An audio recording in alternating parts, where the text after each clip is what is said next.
Dave, Rock. ça va bien? Fatigué. Ah, ben là, Mais hein, c'est la vie, hein? fallait pas manquer le review de Fallout. Non, c'est ça, on va faire notre top 10 traditionnel. Traditionnel. Ouais. Fait que bien content de vous présenter ce petit set-là qu'on a quand même, qui a généré beaucoup de discussions. Ouais. Puis honnêtement, Euh, au final, il était plus crémeux que traditionnel. ouais. Tu sais, au début, je pense qu'on a été un petit peu hypé. Ouais. On trouvait qu'il y avait des cartes qui s'immisçaient bien. Mhm. Mais plus on regardait la méta, plus on regardait un peu Ouais. dans quoi ça s'insère, C'est ça. on a fait des choix différents. C'est Fait ça. que, Quand tu commences à te poser la question, bon, mais qu'est-ce qui est cut dans tel deck pour que la carte soit intégrée, c'est là que c'est mince. Là. c'est ça.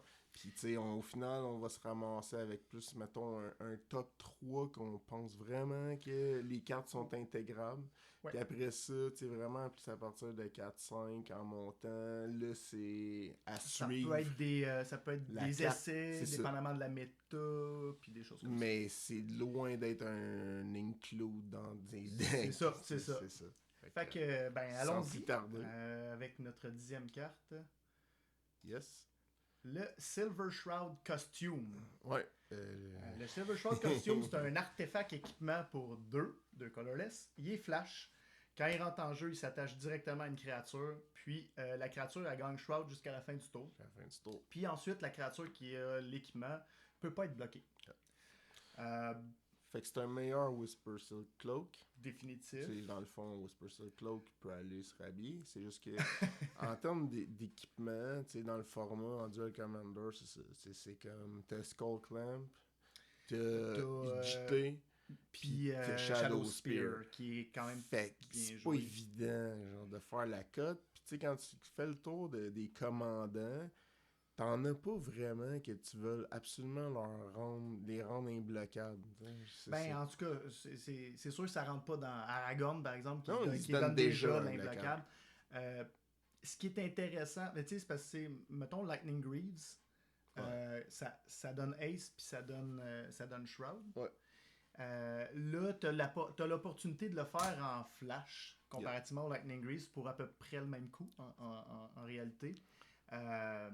Puis il y a peut-être des decks que tu veux pas nécessairement le haste. Non, c'est sûr. Donc potentiellement pour protéger des commandants dans des decks plus contrôle, étant donné le flash, Peut-être. mais tu sais, C'est mince là. Il y a bien de ces commandants-là qui se protègent déjà ou qui ont déjà généré leur value. C'est Fait que ça. tu sais, c'est comme. C'est ça. Il est 10. Ben il est là parce que c'est un strictly better Whisper Cloak pour notre format. C'est Je ça. pense, là. Puis tu sais, ça donne Shroud. Shroud, c'est fort, mais tu sais, regarde, c'est 10e, ça veut pas dire que ça va rentrer dans un deck. Peut-être dans le futur. Ouais, moi personnellement, je vais peut-être l'essayer dans Sai. Qui est un deck qui veut bénéficier, tu sais, que c'est le genre de truc qui protège ton Sai. Ça peut être intéressant. Mhm. Ouais. Ensuite, le 9, c'est McCready Lamplight Mayor. Ouais. Donc, c'est une 1-3 pour 2, un blanc, un noir. Dans le fond, whenever a creature controls with power 2 or less, dans le fond, quand une créature avec un power 2 ou moins attaque, it gains Skulk. Donc, Skulk, c'est quand même solide. Ouais, ça fait qu'elle peut pas être bloquée par des créatures qui ont un power plus élevé. Mm-hmm. Puis ensuite, si une créature avec un power de 4 ou plus t'attaque, son contrôleur perd 2 de vie et tu gagnes 2 de vie. Yes. Donc, en gros, ça fait beaucoup de choses pour une créature à 2. Ouais. On se posait la question si tu es un commandant. Ouais, je pense que c'est un peu trop faible pour être un commandant. Ouais. À 1-3, ça se protège mal, mais ça pourrait être intégré, mettons, tu sais. On a déjà vu des builds Frodon, tu sais, ça fitterait avec ça. Quand t'es capable de ramener des petites affaires, puis, comme tu disais, c'est chaque instance. Fait que s'il attaque avec 2 créatures, c'est drain de 4. Drain de 4. Fait que tu sais, regarde. C'est pas one or more. C'est ça que j'avais noté, là, que pour chaque instance. Mais dans le fond, il est là parce que, tu sais, ça fait une coupe de sets là, qui sort des petites affaires Orzhov nice, mais c'est l'ensemble de l'œuvre qui pourrait faire de quoi éventuellement dans un genre de shell Urus ou ces affaires-là. C'est ça, exact. Est-ce que le fait que dernièrement, il y a eu beaucoup de cartes dans ce type-là pour Orzhov, c'est sûr que tout le monde connaît un peu la liste de Karlov qui est axée sur le gain life. ça, potentiellement, ça te fait gagner de la vie. C'est ça, potentiellement. Mais ça a le même casting cost que ton Karlov. Donc, c'est ça, là, tu sais, il est bon, mais je pense que c'est pour ça qu'il est en 9e position. Exact. Yes? Il y en a un petit peu meilleur en 8e. Un Ouais. petit peu meilleur, mais dans le même ordre d'idée. Là. En 8e, on a Elder Arthur Maxon, qui est une 4-2 pour 3. Un blanc, un noir, un colorless. Lui, ce qu'il fait, c'est qu'il donne à tous tes creature tokens, il donne training, en fait, à tous tes tokens. Puis, dans le fond, tu peux sacrifier une autre créature pour donner indestructible jusqu'à la fin du tour à Elder Arthur Maxon. Ça, c'est le bout vraiment intéressant parce que, tu sais, training, c'est une mécanique qui remonte à Midnight Hunt. Ouais, ça semble. Oui, je pense que c'est bien, mais c'est vraiment le effectivement. fait que c'est comme un commandant qui se donne indestructible puis que c'est un sac engine sur un stick. Là. Ouais. C'est quand même vraiment bien. Là. Le fait que le sacrifice coûte rien. C'est ça. C'est ça. Un sac outlet gratos. Écoute, c'est sûr qu'on n'a pas vu de deck token vraiment en duel. Non. Mais encore une fois, on se demande est-ce une carte qui pourrait générer un deck qui veut justement jouer des Lingering Soul, des Rise the Alarm, puis vraiment y aller token base, Swarm Mill Board. Surtout qu'en ce moment, les wipes sont pas présents énormément. Fait que ça peut devenir vraiment gossant vite. Ouais, Bitter Blossom. Ces affaires-là. Ouais. Écoute, c'est très aristocrate. encore là. Oui, c'est ça. Puis tu sais, c'est ça. C'est encore Orzhov, c'est disons l'ensemble de l'œuvre. Fait que lui s'inscrit aussi là-dedans, là, avec l'autre précédemment, McCready. C'est ça. Fait que, yep. Ouais.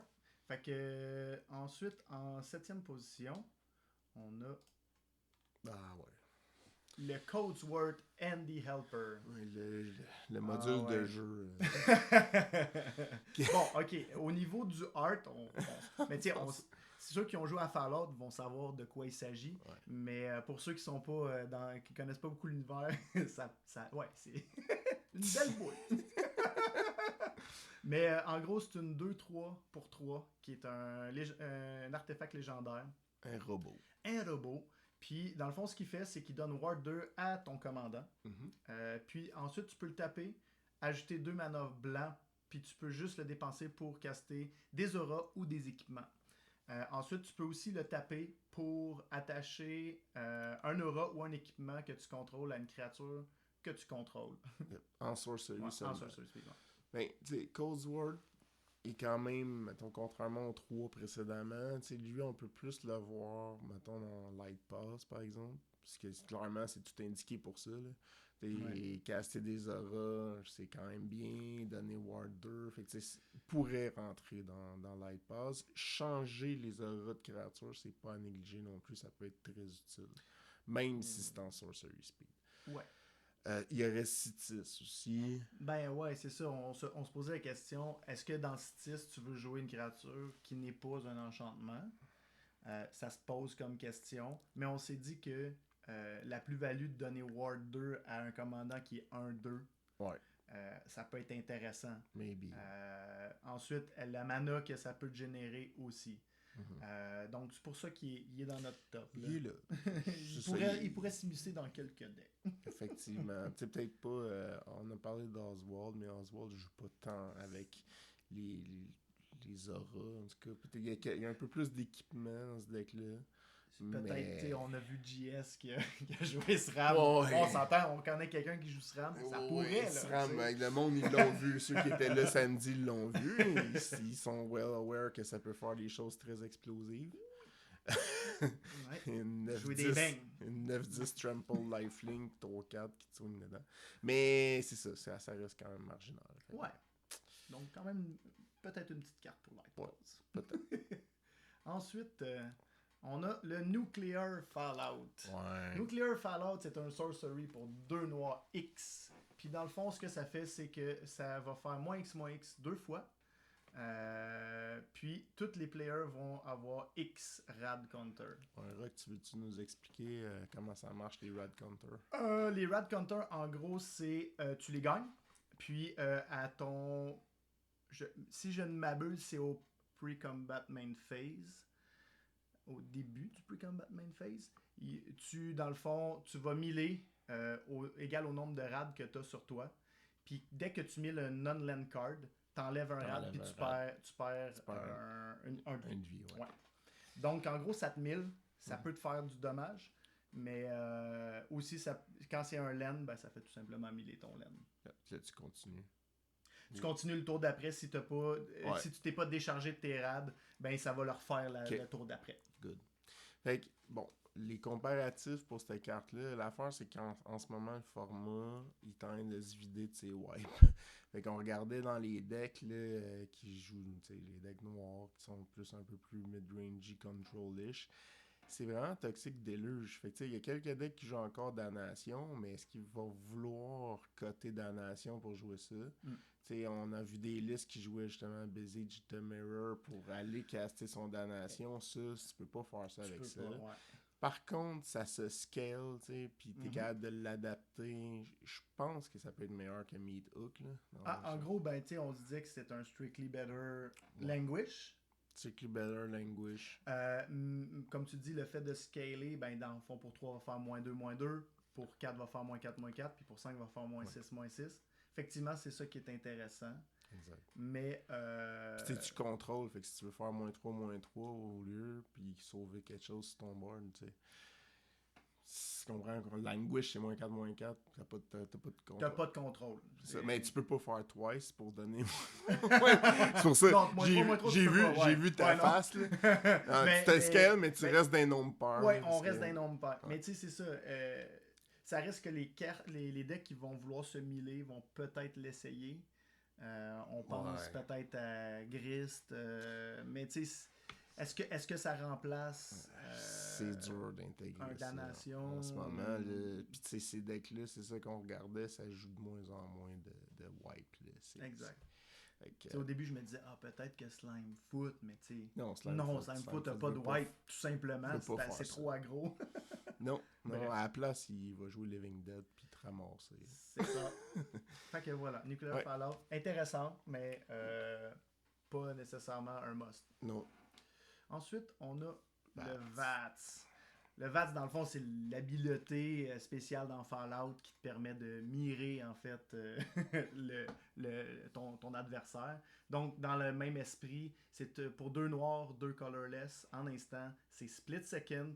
C'est ça ralentit tout dans le jeu. Ça ralentit tout dans le jeu, donc ça ralentit aussi dans d'où le split second. C'est ça. Puis, dans le fond, c'est que tu peux choisir le nombre de targets que tu veux qui ont un toughness qui est égal. Puis ensuite, tu détruis toutes les créatures qui ont été targetées. Ça, on en parlait. Tu sais, le nombre de fois que tu vas être capable de 2 for 1 ou plus avec ça, quand même pas si fréquent. Mais le split second est quand même bien. Ouais, des decks des decks contrôle qui, justement, ont pas nécessairement, vont vouloir, justement, pas nécessairement attendre d'avoir le counter spell pour gérer. Ouais. Ça va le faire. Effectivement, le problème, c'est que ça coûte 4. C'est pour ça que on en parlait. Là. De 10 à 5, c'est discutable sur la jouabilité. Dans ce cas-ci, c'est à cause du cost. Il reste que, split second, ça reste quand même quelque chose de fort. Absolument. En gros, c'est cannot be countered, right? Exact. Puis il peut pas saquer. Non, en réponse. Non. Faut que le stack se vide. C'est ça, c'est non négligeable. Non, c'est vraiment bien split second. Yep. Ensuite, numéro 4. On a le Wild Wasteland. Ça c'est... Ah ouais, hein? Première affaire que je me suis dit en voyant ça, c'est, voyons, ils ont reprinté un Nécropotence. Ouais, Nécropotence rouge. Mais rouge! Le heart est sick. Ouais, le heart est vraiment nice. Salutations à Tchernobyl. Mais en gros... Bon. Ouais, c'est vrai que là-dedans, ça a l'air d'un désastre aussi. Hein? Effectivement. Mais dans le fond, Wild Wasteland, c'est un enchantement pour 3, 2 colorless, 1 rouge. Tu skips ta draw step, puis ensuite, au début de ton upkeep, t'exiles les 2 cartes du top de ton library, puis tu peux jouer ces cartes-là ce tour-ci. La question avec cette carte-là, c'est dans quel deck t'as le temps de jouer ça? À 3, qui est dans un spot tellement crucial en Duel Commander, tu sais. Oui, surtout dans les decks aggro qui vident leur main, tour 3, tu veux de l'agressivité. Tu veux pas C'est nécessairement ça. Non, moi, un enchantement qui fait rien. je vois en zéro entrant. ça dans mono rouge. Tu sais, je le vois Non. pas. Tu sais, rouge, tu vas continuer à appliquer de la pression. T'as pas le temps, genre, de niaiser. Puis si tu joues ça, tu seras pas à temps pour descendre l'autre à zéro. Par contre, Ouais. dans, mettons, peut-être Croxa ou Jury, où ce que tu te vides, tu deviens hellbent tellement rapidement. Ah ouais, ça- Fait que là, peut-être que là, dans une plus longue game, ça peut faire la différence. C'est vraiment nice. Exact. Il y a aussi des decks qui vont ramper puis avoir le temps de caster ça peut-être un peu plus tard. Ouais. Ça peut être intéressant aussi, tu sais. Ouais. T'as joué une coupe de dark, des trucs qui fetch des lanes, puis à un moment donné, ta main s'est vidée, tu t'es essoufflé, tu vas mettre le Wild Wasteland, puis tu vas pouvoir avoir du card advantage à toutes les tours. Il y a des combinaisons de couleurs qui peuvent s'essouffler vite au niveau du draw, là, puis de la main. Fait que Mais tu sais, à voir si ça a l'impact qu'on pense, mais ça va être à essayer, tu sais, puis voir c'est quoi les timings pour cette carte-là. Ouais, c'est ça qui est dur. Comme je disais, tu sais, c'est 4 parce que c'est quand même puissant, là, comme qu'est-ce que ça fait. C'est juste, on l'a dit, c'est le top 3 et on est pas mal certain. À 4, t'es en dehors de la bubble un peu. C'est à Oui. voir. Mais tu sais, c'est une carte intéressante. Ça risque d'être joué aussi dans d'autres formats, Oh, style Commander c'est RDH, ça, là, c'est probablement ça. que ça Ben va oui, être joué. ben Là. oui, Tout à Fait fait. que, voilà. Yes. Ensuite, on tombe dans notre top 3. Là, on rentre dans la viande. Dans le crunchy. Yep. Là, on y va avec notre ami Craig Boone Novak Guard. J'ai flashé tout de suite dessus. J'en reviens pas que ça soit une Onco. Ouais, une non-commune légendaire. 3-3 pour 3, un colorless, un rouge, un blanc. Il y a Reach, il y a Lifelink. Puis, dans le fond, son habileté, ce qu'il dit, c'est quand tu attaques avec 2 créatures ou plus, tu mets 2 Quest Counters sur le Craig. Ensuite, tu vas faire du dommage égal au nombre de Quest Counters qu'il y a dessus à up to 1 target creature, à moins que son contrôleur décide de prendre le dommage sur lui. Yes. Puis là, ce qu'on a réalisé, c'est que il y a Lifelink. Il y a Lifelink. Donc, nécessairement, il va faire 2 de dommages et te gagner 2 de vie. Ouais. Et aussi, il n'y a aucune restriction sur le fait que c'est juste les créatures de ton opponent que tu peux targeter. Tu peux targeter sur tes propres créatures. Exemple, un Feldon boosté. Tu sais, on a déjà vu ça, là. Fait que, écoute, c'est un bon body. Moi, je le vois, je pense que tu vas être d'accord dans Yoshiboros. Oui. C'est clair que tu vas avoir. Tu sais, c'est bon avec des petites affaires, là, mettons Loyal Apprentice, t'as mis un top tier, tu drop. Ben, Yoshitoru 1, tour 2 Loyal Apprentice, puis tour 3 Craig. Ça va faire un 1, 2, 3 punch assez solide. Même on en parlait peut-être même comme commandant. Ouais. Sérieusement. Ouais. C'est parce que le gain life est non négligeable. By the way, j'avais-tu remarqué le nom de l'habileté? C'est que j'ai ça quand ils font ça. One for my baby. Oh! Ben j'imagine que c'est un quote populaire dans Fallout. I don't know. Vrai, j'ai pas assez joué, mais... Non, mais écoute, pis ça reach. Juste dire que ça reach aussi, ça veut dire que ça bloque un raffine, tu sais. Dans le fond, si on peut donner un défaut, s'il y en a un, ça serait son body, qu'il peut se faire Lightning Strike, Lightning Bolt, etc. Puis qu'il n'y a pas haste, mettons. S'il avait fallu qu'il y ait haste, arrête un peu trop intense. Ouais, là, elle serait rare, je pense. Elle serait rare au minimum.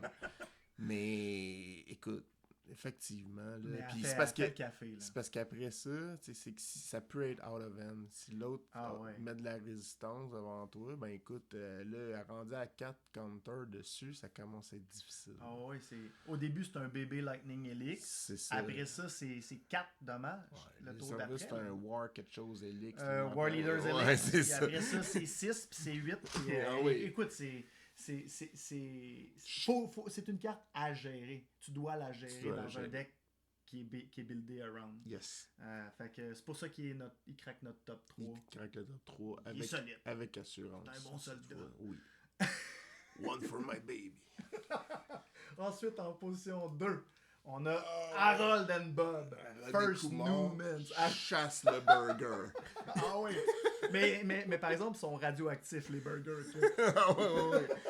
Ah, man. Ah ouais, donc encore une fois, une 3-3 pour 3. 2 colorless, un vert. C'est légendaire. Sa vigilance est reach. Pas négligeable. Pas négligeable du tout. Dans le fond, ça dit que quand Harold et Bob meurent, si c'était une créature, ils retournent sur le battlefield en tant qu'aura, enchantant une forêt. Puis dans le fond, la forêt qui est enchantée va pouvoir taper pour faire 3 mana de la couleur que tu choisis. C'est défoncé. Et tu gagnes 2 rad en fait. Ouais, ça. Bon, mais en gros, ça transforme ton laine En Lotus Field qui n'a pas Lotus explose. Tu sais, je veux dire, c'est parce que l'affaire avec cette carte-là, c'est que c'est tannant à gérer. Ça prend de l'exil. Parce que ça dégénère tellement de value à un coup que tu l'as enlevé. Puis il y a certains decks qui vont même juste carrément la sac. Oui, la sacrée. Tu La sais, sacrée, sur c'est un ça. La slime sacrifier. foot. Puis là, après ça, tu castes une grosse vidange. Puis, Moi, je la vois dans Grist, je pense. Ah, Parce que c'est le fun à sacrifier pour détruire de quoi, puis ensuite faire tout simplement 3 manas. à savoir qui est sûr, c'est que ce sera pas dans All Stick Fingers. Parce que comme on a regardé, Ah oui. ce deck combo-là joue strictement une Une créature seule. et pas deux. Non. Fait que, oublie ça, Harold et Bob. Par contre, dans Old Roosting, Ah ouais. tout à Tu sais, fait. Old Roostin qui est un petit peu plus mid-rangey comme C'est deck. ça, Reanimator, Reanimator, mais Grist, la même il peut chose. reanimate plusieurs choses. Tu sais, Ouais. c'est- Ouais. Ça, écoute, cheater des grosses affaires, puis même dans un deck mid-range comme Slime Foot, écoute-moi bien. Ouais. Ouais. Fait que non, c'est juste fort. C'est juste value, une bonne. tannant, Ouais, un beaucoup bon de value bloqueur. quand même. Ça te donne de la mana. Ça peut même te fixer si t'as des problèmes. Ouais. Honnêtement. Mais bon. Fait que voilà. C'est notre numéro 2. Yes. Ensuite, le numéro 1. Ah oui, numéro 1. Le Grim Reaper Sprint. Ça, écoute, Fallu c'est. la relire comme faux parce que j'avais de la misère à croire qu'il fallait que c'est dans n'importe quelle main phase. Ouais, fait qu'en gros, c'est un enchantement aura pour 5. Dans le fond, il y a morbide, cet enchantement-là. Donc, il coûte 3 de moins Dans si le jamais fond, une créature est morte. On peut dire 2. On va dire que ça coûte 2. C'est ça. Puis, dans le fond, c'est un enchantement qui donne plus 2 haste à une créature. Sauf que, quand il rentre en jeu, t'untapes toutes tes créatures. Puis, si t'as casté ça pendant ton main phase, ben il y a un additional combat phase après cette phase-là. Donc, Donc, en gros, là, si je résume, c'est que tu peux faire ta première phase d'attaque, swinger. Il y a quelque chose qui meurt. Mettons, quand tu joues God, c'est assuré que C'est sûr qu'il y a quelque chose qui meurt. Ouais. Ah oui. Donc, s'il y a quelque chose qui meurt, ensuite, dans ta seconde main phase, tu peux tout simplement caster ça pour 2. Tu l'enchantes sur une de tes créatures, tu lui donnes plus 2 haste. Puis ensuite, tu as une autre phase de combat tout de suite après. Et tu tapes toutes tes créatures. Ouais, ça veut dire que si t'as un autre artefact, t'as encore un début de combat phase, hein? Fait que tu trigger ton gut. Ouais, c'est ça raisin. trigger gut une deuxième fois. Oh my god. Donc, ouais, ça, c'est sûr, ça rentre dans gut. Je pense Oui. qu'on va le répéter à peu près 10 fois.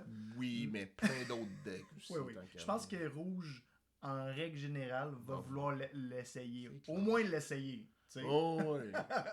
Tu sais, même C'est Slimefoot clair. and Squee pourrait s'essayer pour ça. Ça sacrifie beaucoup, Slimefoot. C'est vrai. Tout à fait. Go, tu sais, deux phases d'attaque, c'est jamais plat. Non. Surtout quand tu peux le faire après ta première, puis que l'autre, il sait pas que tu as ça dans ta main.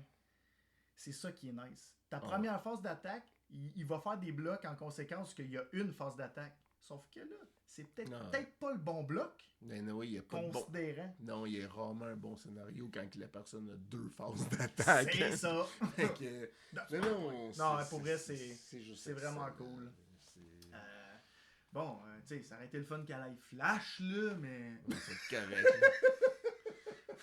Alors, C'est pas je rigole. nécessaire déjà que tu peux jouer, c'est ça, dans une main phase. Ouais. Fait que, Non, c'est deux phases d'attaque.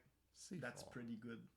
Yes, fait que ça conclut. Ça conclut ce petit set de Fallout-là. Alors, il n'y a pas eu de mention honorable, nous ferons remarquer, là, on a de la misère Ouais, à circonscrire un top 10.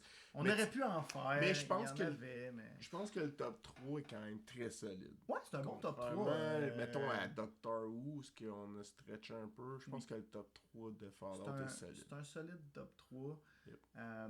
Fait que merci de nous avoir écoutés. Oui. Un rappel. On rappelle, ouais, on a le 16 mars, 16 à mars. l'univers fantastique.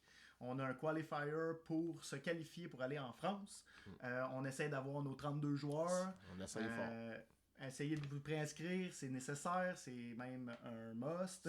C'est demandé. Il reste 12 jours. On espère atteindre la cible. Puis sinon, il y a des weekly là, à différentes places. Donc, c'est ça. That's it. Fait que, merci de nous avoir écoutés. Ouais. À la prochaine.